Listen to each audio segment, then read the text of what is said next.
से गूंज रहा था। गुरु खुशबाश स्टॉलों के पास से गुजर रहा था। मीठे पकवानों की खुशबू फिजा में तैर रही थी। फिर साइलेंट खामोशी से स्नेह चबा रहा था। उसकी नजरें आगे जमी हुई थी। औरतों के गुरु ने उसे देखा और रोशन मुस्कुराने के साथ उसकी तरफ बढ़ा। उनमें से एक ने झुक कर कहा, हेलो प्यारे, क्या तुम बहुत क्यूट नहीं हो? लेकिन फिर सैलियन बगैर किसी तासुर के उनकी तरफ देखे बगैर वहां से तेजी से निकल गया। औरतें खिलखिलाकर हंसने लगी, ये समझते हुए कि शायद वो बस शर्मिला है। चंद कदम पीछे लेफी ने आह भरी, अगर वो उसका चेहरा देख ले तो ऐसा नहीं सोचती। आगे पर सैलियन का चेहरा साफ जाहिर कर रहा था कि वह सख्त दिन जला हुआ है। लेफी ने मिलाट की तरफ देखा, जो फिर सैलियन को एक गर्म, तकरीबन बाप जैसे अंदाज से देख रहा था। उसने तबसरा किया, आपको जवान आका के साथ फेस्टिवल में आकर खुशी हो रही है मालूम होता है। मिलार ने हल्का सा कंधा हिचकिचाया, अगरचे उसके लबों पर एक हल्की मुस्कुराहट थी। हाँ, शायद मुझे अंदाजा नहीं था कि मैं मुस्कुरा रहा हूँ। मेरा छोटा भाई हमेशा मेले में जाना चाहता था। लेफी रुकी, उसके जहन में लफ्ज था गूंज उठा, वो 4 साल की मुझसे ज्यादा जिंदा नहीं रह सका, मिलार ने धीरे से कहा। लेकिन वो जवान आका से बहुत मिलता जुलता था। मुझे मालूम है, मुझे ऐसा नहीं सोचना चाहिए, मगर कभी कभी मैं ऐसा अपना ही भाई समझने लगता हूँ। लेफी की आंखों में हमदर्दी उभरी, मुझे यकीन है कि आपका भाई अब एक बेहतर जगह पर है। मिलार ने हल्का सा सर हिलाया, शायद अगर आप कहती हैं मिस लेफी, मुझे यकीन है वो सिमरन के साथ है। फिर अचानक वो चौंका, आह, मुझे याद आया, मुझे जवान आका से सिमरन की अकीदत के बारे में कुछ कहना था। जरा एक लम्हा। बहुत जल्दी से वहां से चला गया। लेफी ने मुस्कुराते हुए उसे जाता देखा। अब हम वाकई एक दूसरे के साथ बेहतर हो गए, काश ये सुकून कायम रहे। हुआ क्या? लेकिन ये लम्हा फौरन टूट गया। अचानक उसके सर पर एक कपड़े का थैला फेंका गया। उसके बाद एक जोरदार दर्द लगी और वो बेहोश हो गई। अंधेरा छा गया। जब होश आया तो वह ईंटों की दीवार के साथ लगी थी, जिसमें में दर्द उठा और एक चीख लबों से निकली। ये अभी होश में है। दोस्त शायद अलग उसके करीब झुके। आप गलती कर रही हैं, लेफी ने जल्दी से कहा। मुझे अक्सर किसी और के साथ उलझाया जाता है, लेकिन मैं वो नहीं हूँ। एक ने तलवार उसकी ठोड़ी के नीचे रख दी। हमें बताओ, तुम शहजादा हैरी के बारे में क्या जानती हो, वरना तुम्हारी जिंदगी यहीं खत्म कर दूंगा। लेफी की आंखें फैल गई। शहजादा हैरी, हाँ, वो 4 साल के हैं। शाही महल में अपने वालिद मोहतरम के साथ रहते हैं। सुबह 7 बजे उठते हैं, 8 बजे नाश्ता करते हैं। अब गिरने पर एकदम शाक में रह गई। दोपहर के बाद खाना खाते हैं और उन्हें शो पेस्ट्री भी बहुत पसंद है। दोपहर के बाद खाना खाते हैं और उन्हें शो पेस्ट्री बहुत पसंद है। जब उसे खाते हैं तो उनका चेहरा गम से भरा हुआ बहुत प्यारा लगता है। ये लड़की पागल है क्या? एक किडनैपर ने बेदारी से कहा। लेफी मुसलसल बोलती रही, अब मेरी बारी। बस सिर्फ हमारे सवालों के जवाब दो। बादशाह कहाँ है? तुम यकीनन उससे रास्ते में हो, झूठ मत बोलना। लेफी ने थोड़ा मुंह फैलाया, मैं तो बस उन्हें महल में घसीटे जाने के बारे में बताने वाली थी। आखिर सब लोग बादशाह के बारे में इतने जुनूनी क्यों हैं? अगर तुमने बकवास जारी रखी तो मार डालूंगा, एक ने धमकी दी। लेफी ने सोचा, अगर बादशाह कहीं दूर है तो वो शहजादे को तनहा करके इस्तेमाल करना चाहती है। क्या यह हो सकता है कि वो बादशाह के जाने के बाद उसे नुकसान पहुंचाने का मंसूबा बना रहे हैं? मुझे यकीन है यही बात है, उसने खुद से कहा। अब जवाब दो, किडनैपर चीखा। लेफी ने पुरसुकून लहजे में कहा, सबसे पहले मैं बादशाह के रास्ते में नहीं हूँ। झूठ, तुम जामदार हो। जामेदार वो क्या होता है? उसने मसनूई हैरत से कहा। मैं तुम्हें मार डालूंगा, किडनैपर ने तलवार उठाई। लेफी ने जल्दी से कहा, रुको, मैं अपनी ताकत उनसे देखने की कोशिश कर सकती हूँ। आपने मेरी पेशन गोइयों के बारे में तो सुना है ना? गिरने पर एक दूसरे को देखने लगे, कदरे उलझे हुए। जबरदस्त, लेफी ने दिल ही दिल में सोचा। फिर सैली ने अब तक जरूर मुझे ढूंढ रहा होगा, मुझे बस वक्त हासिल करना है। मुझे तवज्जो मरकूज करनी होगी, लिहाजा बरए करम खामोश रहे, उसने संजीदगी से कहा। हैरत अंगेज तौर पर वो खामोश हो गए। 10 तकलीफ दे मिनट गुजर गए, अभी तक कोई मदद नहीं आई। लेफी की पेशानी पर पसीना आ गया, वो अभी तक क्यों नहीं आए? एक ने झिंझला कर कहा, बस करो। मैं कर रही हूँ, लेफी ने जल्दी से कहा। वो वाकई बहुत दूर है, थोड़ा और वक्त दो। अगवाकार ने तलवार उठाई, बस बहुत हुआ, अब तुम्हें अजाब देना पड़ेगा ताकि तुम बोल दो।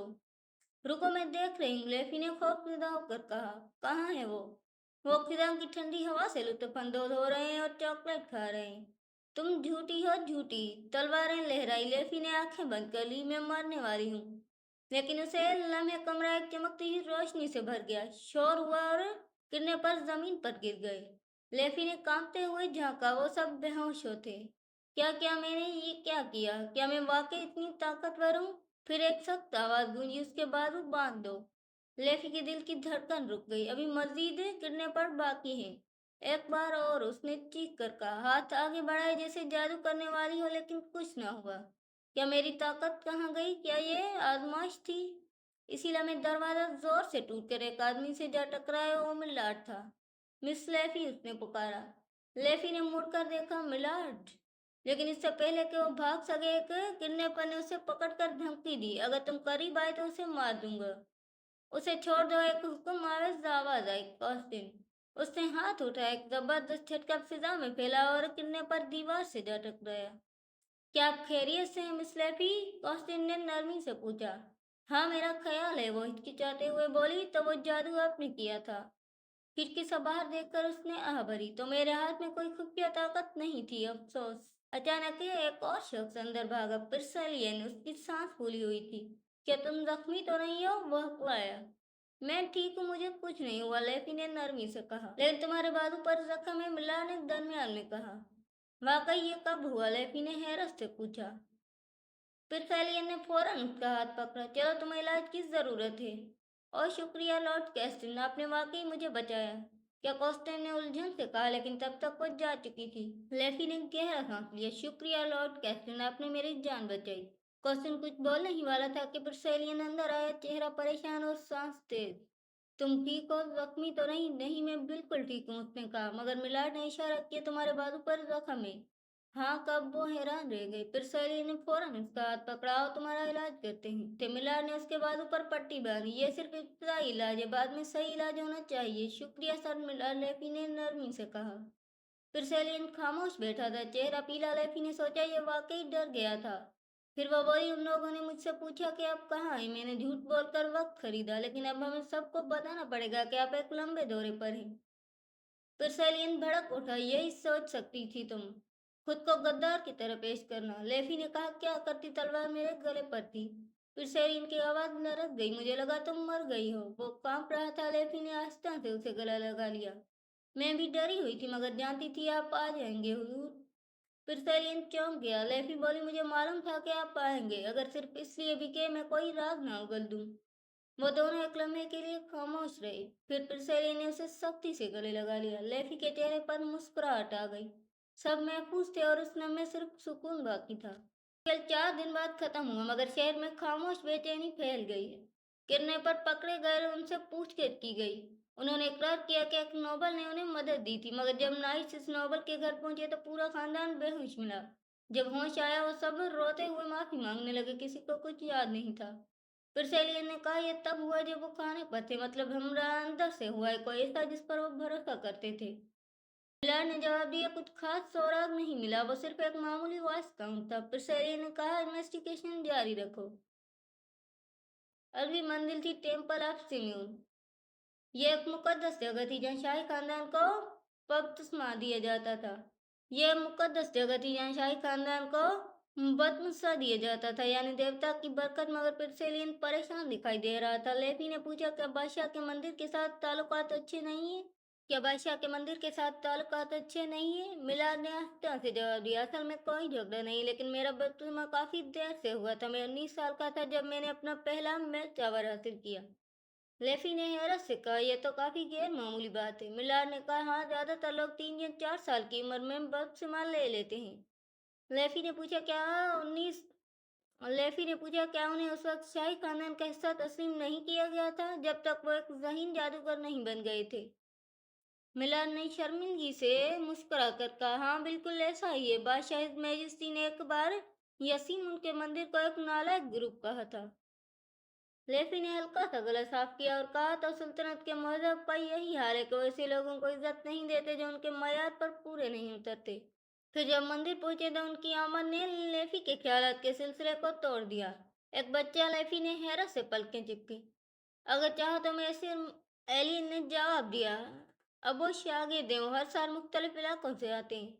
लेफी ने कहा, अच्छा, तो उनके लिए बाकायदा फॉर्मल ट्रेनिंग की ज़रूरत होगी। एली ने सर हिलाते हुए कहा, हाँ, मंदिरों के देहाती इलाकों में भी शागिर्द मौजूद थे, लेकिन जिनके पास खास किस्म की खालिस तवानाई होती है उन्हें दारुल हुकूमत भेजा जाता है। कहा जाता है कि दारुल हुकूमत में सामीन खुद बरकत देता है और उन्हें खुदा हिफाजत अता करता है। वही शागिर्द बाद में इबादत गुजार बन जाते हैं, जो फजल व रहमत के करीब होते हैं। इतने में गाड़ी के पर्दे को खींचा गया। फिर सेलियन ने एक हल्का सा हुक्म दिया, तहफ़्फ़ुज़ कितना मुज़क्कर के पर्दे बंद करो। लेफी ने खामोशी से उसके हुक्म की तकमील की और पर्दे बंद कर दिए। कुछ ही देर में लोगों का एक ग्रुप सीमोन के अजीम मंदिर तक पहुंच गया। सफेद लिबास में मलबूस मददगार इकोलाइज ने परसेलियन को झुक कर सलाम किया।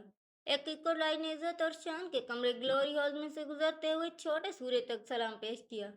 लेफी ने हैरत से चारों तरफ देखा। उसके जहन में ख्याल आया, मैं नहीं जानती थी कि यह मजहब इतना कदीम है, तकरीबन हजारों साल पुराना, लेकिन इसमें जो शान शौकत है वो हैरान कुन है। जब मददगारों ने बरकतें देना शुरू की तो लेफी को लगा जैसे कोई शाही गुस्ले तामीद हो, बहुत शानदार तकरीब। फिर सेलियन ने आम तकरीब के बजाय इसरार किया कि एक मुकम्मल रस्म हो, लेकिन दिखावे के बगैर। फिर उसने कहा, बराए करम चैपल तक मेरे पीछे आए। लेडी कोलन मरकजी मददगार ने उसे रास्ता दिखाया। मरकजी मददगार ने सबको रास्ता दिखाना शुरू किया। लेफी ने नकीदतमंदों के चेहरों के तासरात गौर से देखे और सोचा, ये शहजादे की आजिज़ी और इनकिसारी वाकई दिल को छू लेने वाली है। वो ये जाहिर नहीं कर रहे कि ये सब उनके लिए खास तौर पर किया जा रहा है, बल्कि ऐसा लगता है जैसे वो खुद को आम इंसान समझ रहे हो। मददगारों के पीछे चलते हुए मंदिर की चैपल से गुजरकर एक बहुत बड़ी लाइब्रेरी में पहुंचे। लेफी हैरान होकर बोली, वाह, ये कितनी शानदार लाइब्रेरी है। उसे महसूस हुआ जैसे यहाँ की फिजा बहुत साफ और रूहानी हो, जैसे हवा भी पाकीज़ा लग रही हो। उसने कहा, यह वही सैमियन का मंदिर है जिसे पाक और नूरानी जगह कहा जाता है। एलियन ने मुस्कुरा कर जवाब दिया, हाँ, उसे बरकत दी गई है। लेफी ने खुशी से कहा, ओ, मैं भी बरकत लेना चाहती हूँ, और फिर अपनी आंखों में चमक लिए मुस्कुरा दी। लेफी ने मुस्कुराते हुए आंख में चमक के साथ कहा, फिर सबको मालूम हुआ कि यहाँ बपतिस्मा यानी पाक होने की एक तनहा मजहबी रस्म होती है। उसके बाद 1 घंटे की दुआ होती है और फिर आला पादरी सबको बरकत देते हैं। यह जगह सुकून और तवज्जो की जरूरत की वजह से खामोश थी। फिर सेलियन मिलाड और दूसरे लोग भी इबादत में मसरूफ थे। लेफी करीब गई और एक बड़ी किताबों की अलमारी के पास रुक गई। उसने एक किताब निकाली और देखा कि यह सिर्फ एक सिलसिले की पहली किताब थी। उसे अंदाजा हुआ कि यकीनन सीमोन के बारे में किताबों का सिलसिला होगा। जैसे उसने पहला सोफा खोला, सैमून की कहानी सामने आ गई। एक आग के खुदा की कहानी जो एक सुर्ख ड्रैगन के बड़े आजम में रहता था। कहा जाता है कि जब पहले बादशाह ने एक दरिंदे से दोस्ती की तो सैमून ने बादशाह को और उसकी नस्लों को बरकत दी और उनके अकीदे को मजबूत किया। इसलिए कहा जाता है कि शाही खानदान पर अब भी खुदाई फजल कायम है। 21वीं सदी में किसी के लिए यकीन करना वाकई मुश्किल है। लेफी को हैरत हुई, मगर फिर सोचा, लेकिन यही ईमान तो उस बात को मुमकिन बनाता है कि एक 4 साल बच्चा भी सल्तनत को संभाल सके। उसने किताब बंद की और उठने लगी। उसने एलियन की तरफ देखा और पूछा, मैंने सोचा था कि सेमियन एक आग के खुदा है, मगर यहाँ तो लोग ज्यादा पानी के मिजाज वाले लगते हैं। एलियन ने मुस्कुरा कर कहा, हाँ, क्योंकि वो दोनों ताकतों के दरमियान तवाजुन रखते हैं। कुछ मददगार मजबूत रूहानी ताकत के हामिल होते हैं जो पानी को पाक और जख्मों को भर सकते हैं और कभी कभार पानी को बुला भी लेते हैं। लेफी ने हैरत से कहा, वाह, यह तो कमाल है। एलियन ने नरमी से लेफी से कहा, अगर आपको हमारे अकीदे में दिलचस्पी है तो शायद आपको भी बदसमान लेना चाहिए। लेफी ने जल्दी से कहा, रुके, क्या आप मुझे एक इकोलाइट के तौर पर शामिल करने की कोशिश कर रहे हैं? एलियन हंस पड़ी, नहीं नहीं, बदसिमा लेने से आप कोई कोलाइट नहीं बनते, बल्कि सिर्फ ईमान लाने वाली बनती हैं। लेफी अभी जवाब देने ही वाली थी कि एलियन अचानक रुक गई। उसके गले में अल्फाज अटक गई। लेफी ने परेशानी से पूछा, एलियन, क्या हुआ? एलियन ने आहिस्ते आवाज में कहा, इकोलाइट को बहुत सख्त इम्तिहानात और तरबियत से गुजरना पड़ता है, और बादशाह मुअज्जम की माँ भी उनमें से एक थी। यह सुनकर लेफी की आंखें हैरत से फैल गई। अचानक उसे एहसास हुआ गोया उसके दिल में एक इंकिशाफ हुआ हो। भारी खामोशी छा गई। लेफी सोचने लगी कि उसे यह मालूम ही नहीं था कि पुर्सेलियन की माँ भी कभी इकोलाइट रही है। उन्हें कम उम्र में ही ये ओहदा दे दिया गया था, लेकिन लेफी को एलियन आस्ते आस्ते से लेफी की तरफ मुड़ी। लेफी ने नरम आवाज में पूछा, क्या शादी करने से वो अपने मंदिर वाली हैसियत खो देती है? एलियन थोड़ा झिझकी। उसके होंठ हल्के से खुले, मगर अल्फाज जैसे रुक गए। आखिरकार वो बोली, बिल्कुल ऐसा नहीं है। लेफी चौंक गई। एलियन ने आस्ते आवाज में कहा, मैं शहजादे इज़हाइनिस की मुहाफिज हूँ। तुम जानती हो, अगर वो अपनी दादी के बारे में पूछते हैं तो मुझे भी यकीन नहीं कि उन्हें दरअसल क्या बताया गया है। एलन की आंखों में एक अजीब सा इस्तराब झलका।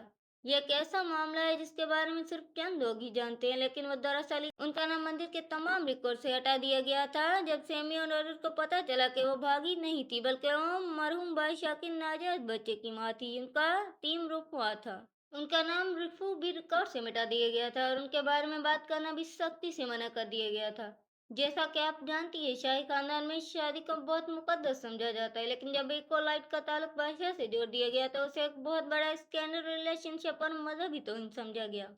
रफी की भौहें सकड़ गई और जहन में सारे को जोड़ने की कोशिश कर रही थी। अब सब समझ में आने लगा है, वो बड़बड़ाई।